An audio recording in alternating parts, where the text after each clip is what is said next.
All right, everybody, welcome to today's briefing. We are going to be talking about the top 5 marketing mistakes made by the vast majority of small business owners.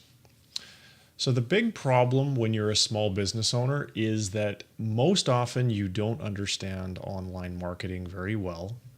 You're probably not aware of the technology and tools that are available. Cash flow could very well be tight, and time is most assuredly very limited. And because of this, most small business owners aren't earning nearly what they could be. What do these companies have in common? They are all growing very, very quickly. They're all on the Inc. 500 list, and they're there because they understand online marketing. Did your company make the list? Wouldn't you like to? Your website is your marketing hub. If your website is ineffective, how will people access your content from a mobile device?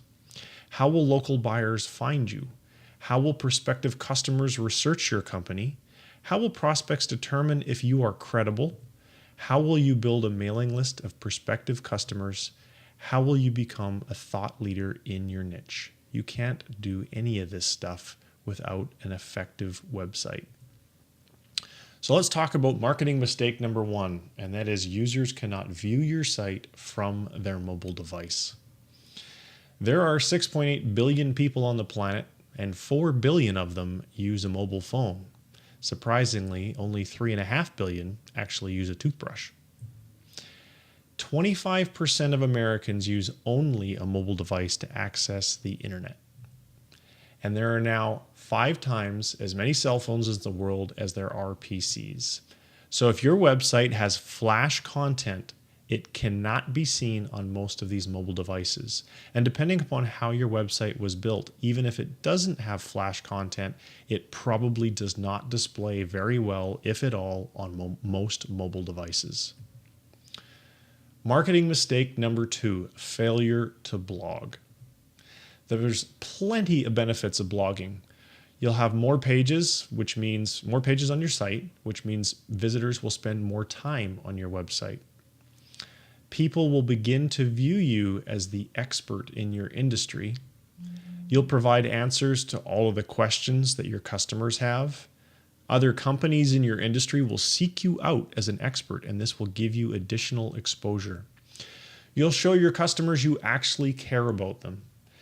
Landing clients will become much easier because your blog and all of the thoughts that you share in your blog will pre-sell your customers. You'll expand your professional network, and your website will get more traffic through all of the social sharing that will happen when the readers of your blog want to share your content with their friends online. So let's give a couple of success stories. Conversion XL is a blog run by Pep Lahaye. He attracted 50,000 visitors in his very first month by doing just 2 blog posts per week. 100% of the customers for his marketing agency come from his blog. So blogging definitely pays off when done correctly. Let's look at Mid-Atlantic Concrete Equipment. Now, who would ever think a company like this would need to blog? Owen Blevins and Jay Robinson run this company. As I mentioned, most people would never guess that a concrete company would have any benefit from blogging.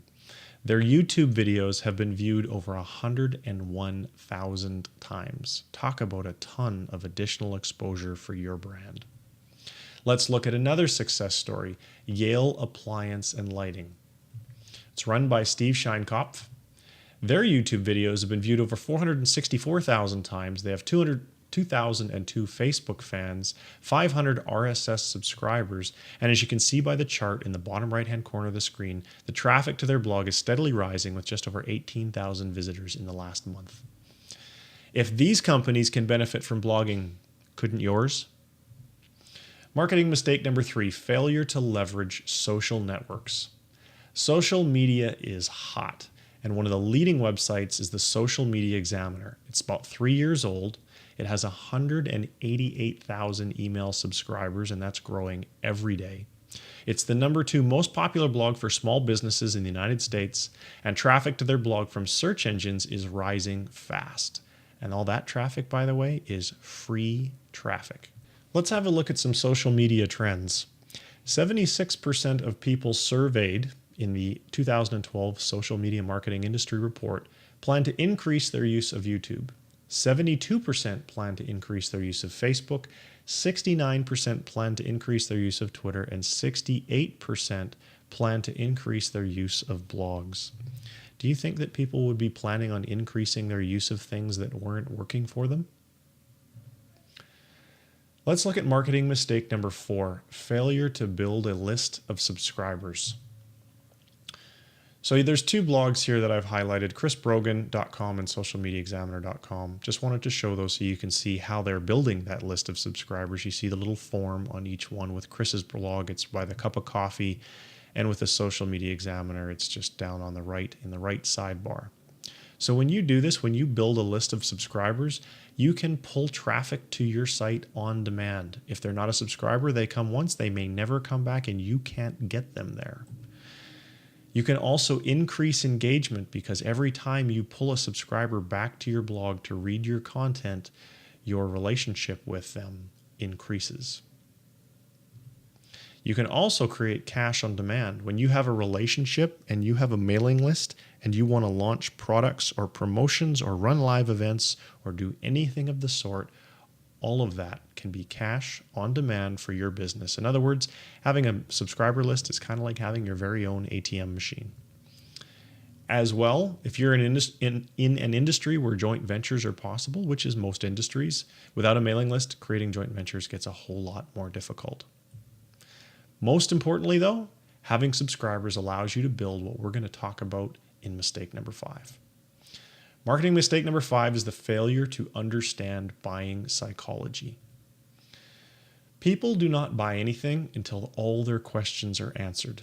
So as somebody with something for sale, you have a couple of options. You can miss out.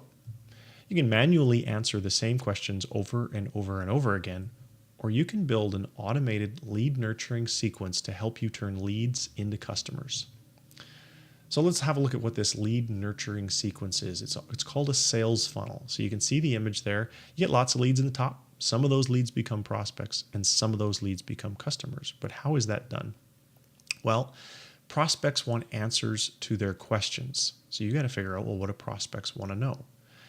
And then you have to devise a way that you can easily engage them to provide those answers. Now, as I mentioned, you can do this manually over and over again, or you can do this in an automated fashion with content on your blog and email. Have to ask yourself, how can I provide a way for my prospects to segment themselves? In other words, some people are ready to buy today. Some people are still in the investigation or research phase. Some people want to buy blue widgets, but some people want to buy red widgets. If you've created an effective sales funnel through the clicks that they make with their mouse, you will be able to allow all of those prospective customers to segment which areas they're interested in, and then you can market to them accordingly. And all of that boils down to one thing: how can I make it easier for my customers to buy? An automated sales funnel does exactly that. So let's talk a little bit more about this thing called life cycle marketing. So if you look at the graph here, you can see on the left, you have to attract traffic. And we've been talking about blogging as a means to do that. We've been talking about social networks as a means to do that. We've been talking about building a mailing list as a means to do that. Then you're going to capture those leads. Then through your automated sales funnel, you're going to nurture those prospects. And you're going to convert a portion of them to sales. And convert a portion to customers. The beauty of doing this online is you get a lot of clicks and a lot of analytics, so you can really study and split test what is and isn't working. Then you're going to deliver whatever service or product that you deliver and satisfy your customer. But it's probably not the only service or product that you have for sale, so wouldn't it be valuable to upsell your customers? And then, of course, wouldn't it be incredibly valuable if those customers were to refer you to other customers? All of these things can be accomplished with a properly designed automated sales funnel and follow-up sequence. So if you're making mistakes like the ones that I've just covered off, you are losing sales every day. Isn't it time to fix it?